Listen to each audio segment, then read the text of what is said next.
Donc ce que vous pouvez tester maintenant, c'est sur les autres images, vous refaites le processus de sélection, mémoriser en tant que couche alpha éventuellement aussi, déplacer. Mais alors ceux qui ont ouvert des images PNG avec de la transparence déjà autour de l'objet, vous n'avez pas besoin de faire la sélection. Vous pouvez directement, avec l'outil de déplacement, déplacer. Et vous ne verrez pas la paire de ciseaux à ce moment-là. C'est normal, parce qu'il n'y a pas de sélection. Vous transportez toute l'image, mais comme c'est entouré de transparence l'objet, il n'y a que l'objet finalement qui se retrouve sur l'image de la texture. Donc ici, moi je recommence rapidement le processus. Je vais même mémoriser la sélection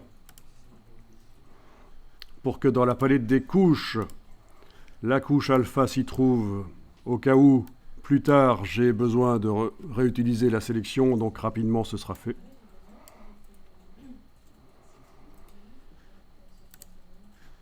Avec l'outil de déplacement, quand je suis avec les onglets visibles, je peux déplacer. Et bien voilà un exemple justement d'une image qui était composée de assez peu de pixels, comme on le voit.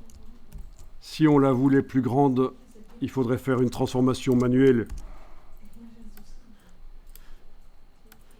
Et bien sûr, il y a des risques que ça devienne peut-être un peu flou. Mais bon, si l'image au départ avait quand même pas mal de pixels, ça va, ça résiste à la transformation manuelle. Le résultat n'est pas extrêmement mauvais une fois que c'est agrandi.